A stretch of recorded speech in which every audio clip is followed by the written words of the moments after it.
मैं डॉक्टर दिवांशु कुमार, अध्यक्ष संस्कृत विभाग, नंदलाल सिंह महाविद्यालय, दाऊदपुर।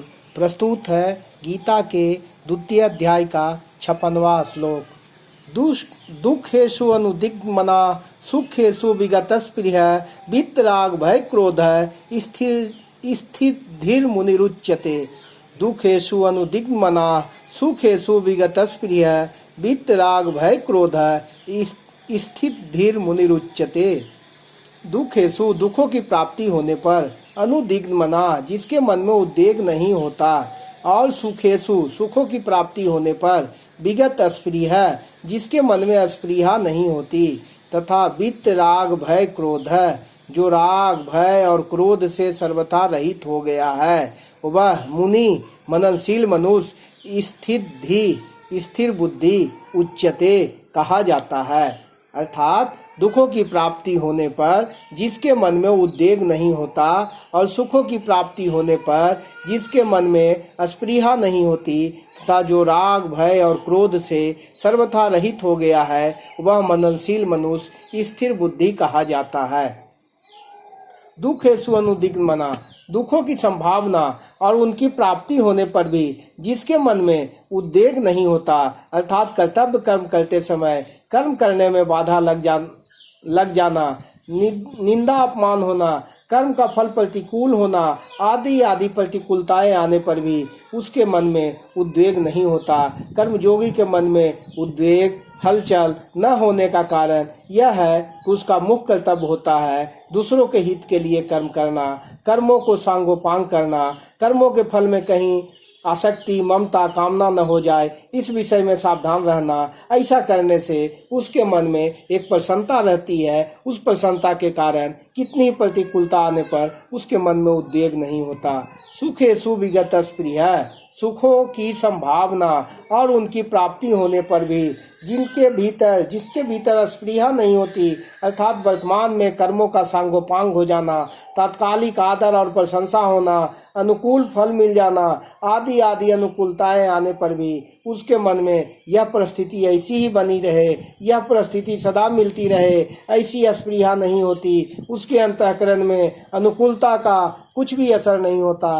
वित्त राग भय क्रोध है संसार के पदार्थों का मन पर जो रंग चढ़ जाता है उसको राग कहते हैं। पदार्थों में राग होने पर अगर कोई सबल व्यक्ति उन पदार्थों का नाश करता है, उनसे संबंध विच्छेद कराता है, उनकी प्राप्ति में विघ्न डालता है, तो मन में भय होता है। अगर वह व्यक्ति निर्बल होता है तो मन में क्रोध होता है। परंतु जिसके भीतर दूसरों को सुख पहुंचाने का, उनका हित करने का, उनकी सेवा करने का भाव जागृत हो जाता है, उसका राग स्वाभाविक ही मिट जाता है। राग के मिटने से भय और क्रोध भी नहीं रहते, अतः वह राग भय और क्रोध से सर्वथा रहित हो जाता है। स्थिर धीर मुनिरुच्यते ऐसे मननशील कर्मयोगी की बुद्धि स्थिर अटल हो जाती है। मुनि शब्द वाणी पर लागू होता है, इसलिए भगवान ने किम प्रभाषित के उत्तर में मुनि शब्द कह दिया, परंतु वास्तव में मुनि शब्द केवल वाणी पर ही अवलंबित नहीं है। इसीलिए भगवान ने 17वें अध्याय में मौन शब्द का प्रयोग मानसिक तप में किया है, वाणी के तप में नहीं। कर्मयोग का प्रकरण होने से यहाँ मननशील कर्मयोगी को मुनि कहा गया है। मननशीलता का तात्पर्य है सावधानी का मनन, जिससे कि मन में कोई कामना आसक्ति न आ जाए। निरंतर अनासक्त रहना ही सिद्ध कर्मयोगी की सावधानी है, क्योंकि पहले साधक अवस्था में उसकी ऐसी सावधानी रही है और इसी से वह परमात्म तत्व को प्राप्त हुआ है। वासना कामना आदि सभी एक राग के ही स्वरूप हैं, केवल वासना का तारतम्य होने से उसके अलग अलग नाम होते हैं। जैसे अंतःकरण में जो छिपा हुआ राग होता है उसका नाम वासना है, उस वासना का ही दूसरा नाम आसक्ति और प्रियता है। मेरे को वस्तु मिल जाए ऐसी जो इच्छा होती है उसका नाम कामना है। कामना पूरी होने की जो संभावना है उसका नाम आशा है। कामना पूरी होने पर भी पदार्थों के बढ़ने की तथा पदार्थों के और मिलने की जो इच्छा होती है उसका नाम लोभ है। लोभ की मात्रा अधिक बढ़ जाने का नाम तृष्णा है।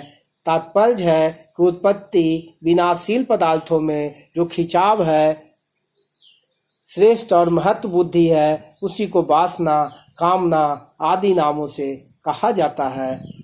राग के मिटने से भय और क्रोध भी नहीं रहते, अतः वह राग, भय और क्रोध से सर्वथा मननशील व्यक्ति रहित हो जाता है।